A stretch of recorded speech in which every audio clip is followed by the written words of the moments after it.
ಹೆಸರು ಭವಾನಿ. ನಾನು 9ನೇ ತರಗತಿಯಲ್ಲಿ ಓದುತ್ತಿದ್ದೇನೆ. ನನ್ನ ಶಾಲೆಯ ಹೆಸರು ಸರ್ಕಾರಿ ಪದವಿ ಪೂರ್ವ ಕಾಲೇಜು ಪ್ರೌಢಶಾಲಾ ವಿಭಾಗ ಯಳಗೋಡು. ಈ ಮಾದರಿಯ ಹೆಸರು ಆಟೋ ಬೇಬಿ ಕ್ರೈ ಡಿಟೆಕ್ಟರ್. ಈ ಮಾದರಿಯನ್ನು ತಯಾರಿಸಲು ಬಳಸಿರುವ ಉಪಕರಣಗಳು: audio nano, mic sensor, IC socket, relay, crystal oscillator, resistor, capacitor, diode. ಈ ಎಲ್ಲ ಉಪಕರಣಗಳನ್ನು ಬಳಸಿ ಈ ಮಾದರಿಯನ್ನು ತಯಾರಿಸಲಾಗಿದೆ.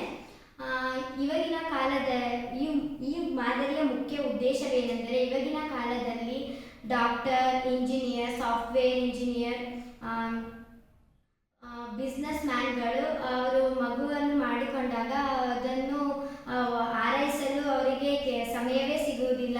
ಆಗಿನ ಕಾಲದಲ್ಲಿ ಅಜ್ಜಿ, ತಾತ ಒಬ್ಬೊಬ್ಬರು ಮತ್ತೊಬ್ಬರು ಇದ್ದು ಅದು ಮಗುವನ್ನು ಆರೈಸ್ತಾರೆ. ಆದರೆ ಈಗಿನ ಕಾಲದಲ್ಲಿ ಕುಟುಂಬ ಎಂದರೆ ಗಂಡ, ಹೆಂಡತಿ, ಮಗು ಇಷ್ಟೇ. ಗಂಡ ಹೆಂಡತಿ ತುಂಬ ಕೆಲಸದಲ್ಲಿ ಅವಲಂಬಿತರಾಗಿರ್ತಾರೆ. ಆ ಮಗುವನ್ನು ಆರೈಸೋಕ್ಕೆ ಅವರಿಗೆ ಸಮಯವೇ ಸಿಗುವುದಿಲ್ಲ.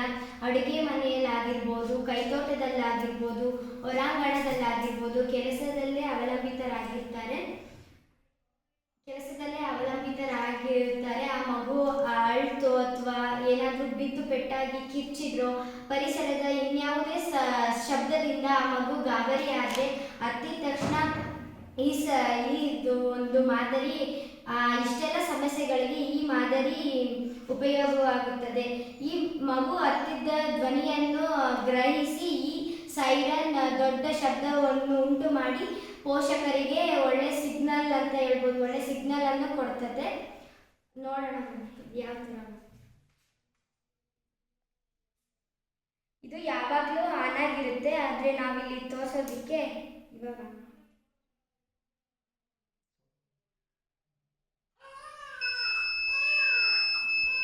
ನೋಡಿದ್ರಲ್ಲ, ಈ ಥರ ಸಿಗ್ನಲ್ ಇಂದ ಪೋಷಕರಿಗೆ ತುಂಬ ಹೆಲ್ಪ್ ಆಗುತ್ತೆ. ಅದು ಮಗು ಏನು ಮಾಡ್ತಿದೆ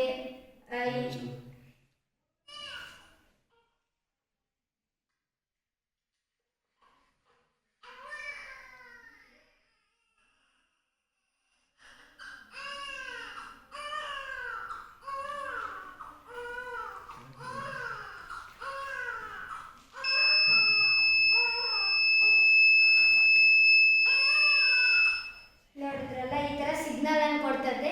ಅವ್ರು ಯಾವುದೇ ಕೆಲಸ ಮಾಡ್ತಿರ್ಲಿ ಬಿಟ್ಟು, ಮಗು ಅಳ್ತಿದೆ, ಸೈರನ್ ಬಾರಿಸ್ತಿದೆ, ಆ ಮಗುಗೇನೋ ತೊಂದರೆ ಆಗಿದೆ ಅಂತ ಹೇಳಿ ಯಾವುದೇ ಕೆಲಸ ಮಾಡ್ತಿದ್ರು ಬಿಟ್ಟು ಬಂದು ಮಗುನ ಕಾಳಜಿ ಮಾಡ್ತಾರೆ. ಇದ್ರ ಬಗ್ಗೆ ಇಷ್ಟು ಹೇಳೋಕ್ಕೆ